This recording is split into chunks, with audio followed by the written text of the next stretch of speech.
Good morning, ladies and gentlemen, and welcome to the Coffee with Craig show. We'll be talking about commercial real estate in Central and Eastern Europe. So good Wednesday morning, ladies and gentlemen, and welcome to the Coffee with Craig show. Big year, it seems, coming up. Everyone seems to be back to work. Lots of emails coming in, lots of new information about our retail awards coming up.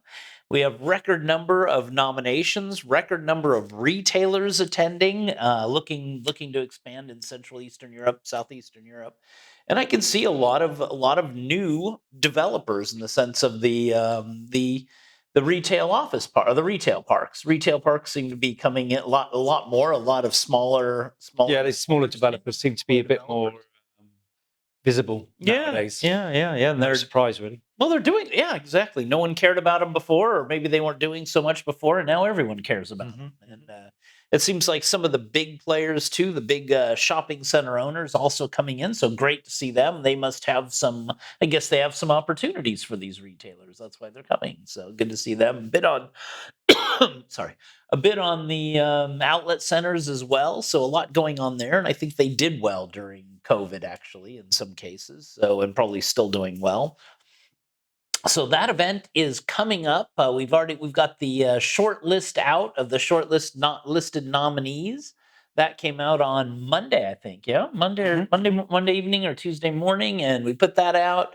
Really, a lot of response from them, so it's great to see. We've also got, our award for ultimate destination, which of course is any of the retail operations, and big nominees for that. Of course, in the past we had Manufactura, and of course Poznania was in, and many other ones in. So we'll see. I know we're getting a lot of nominations now as well. So a lot happening on that. And it will be interesting to see who's really, especially these days, survived the test of time and really coming back strong. Well, it's interesting you say that about, it's been the big shopping centres in the past, but now we've actually got a factory outlet that's dropped in there, so because obviously they've been doing very well. Yeah. So that could be, again, it's ultimate destination. No reason why it couldn't be a factory outlet. I think in the past we just never thought about it. It was always the big shopping centers with we've got 100. They're expanding, getting lots more retailers and lots more footfall, it seems. Yeah. And these outlets are they're expanding. They're just getting physically bigger. So it'd be good it'll be interesting. And they've been around a while now. Of course, the shopping centers opened first. So a lot going on for Central Eastern Europe. Of course, Southeastern Europe and our SEE awards, also a lot happening there. Nominations still coming in a pretty strong rate. I can see they're coming through the system. A lot of new sponsors for that. A few big ones that we'll maybe talk about on Monday on the Coffee with Craig show. So a lot coming in there, finalizing a lot. We'll take a little break, and then we'll jump over to Winston Norman, our editor-in-chief, to find out the highlights and the news on this great Wednesday.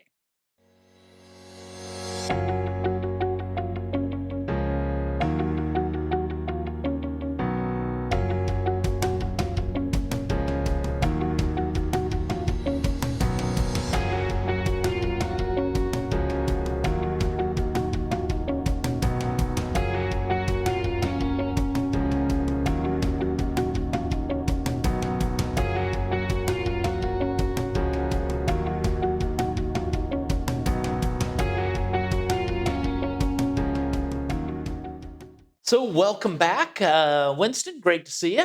All right, Craig. It's always good to be back in the office. And tell us a little bit about the news for today. Yeah, we've got a few interesting bits from Serbia to begin with. Good. Okay. Air Serbia has posted a good operating results for 2022. Oh, okay. And this is the first time since the coronavirus broke out that they've achieved profits of around 21 million euros. And this is good results, and they put this down to efficient operations and business consolidation measures that were carried out during the pandemic, as well as a big network expansion, traffic volume increase around 60% year on year, and a general rise in demand since spring 2022. So when the restrictions were lifted completely. Right. So obviously business is on the up for them. And according to CEO Jiri Marek, he says Air Serbia plans to publish its operating results for 2022, but we can already say that last year, the Serbian national airline came 2% away from the record-setting passenger numbers achieved in 2019, which is one of the best results in Europe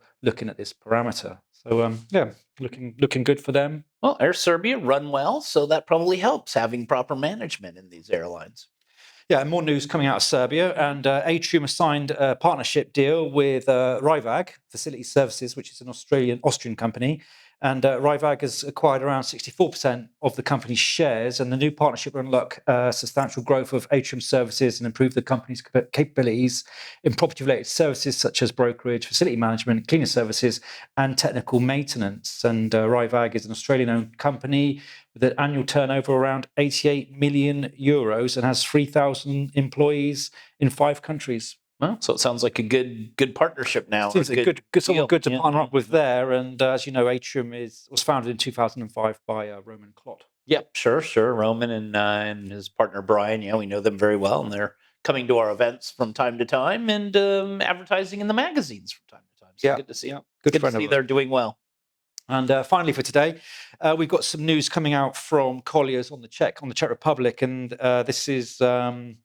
They say that rising energy prices, construction costs and rents, the crisis of restaurants, pressure for ESG compliance and changes in Prague High Street are the main trends that affect the Czech market in 2023. And according to Colliers, the real estate market in the Czech Republic will be influenced by the following 10 main trends. And I guess this probably counts for a lot of the countries in our region. And so some of the trends include construction and financing costs will remain high, pressure for inflation caps and the savings struggle, pressure for ESG compliance, significant developments in Prague, rents will increase citywide. The big box market will approach 12 million square meters. More renegotiations are expected. The price discovery period will continue. Yields are likely to move further outwards. New units will refresh the Prague's high street look, and Prague's new zoning plan will probably be postponed again. Lights out for F&B. Doesn't sound too good. Lights out? That doesn't sound good. One of those dark restaurants making money. Others may experience lower turnovers. So still lots of struggles there on the retail side. And PRS will be in focus. Secondary market sales prices will start to fall. Oh, interesting. Well, they said, but then they put out something that 20 or 30 new brands came into Czech Republic last year. 38 new retail brands, and I can't remember if any of them were on the F&B side, but I think that particular market must be struggling. Yeah, I think they were mainly fashion brands. Yeah, fashion brands. That's right. All right, so is that all well, the guys at Cushman know what they're doing there in Czech Republic for sure. Leading the market. Strong on the retail side, yeah.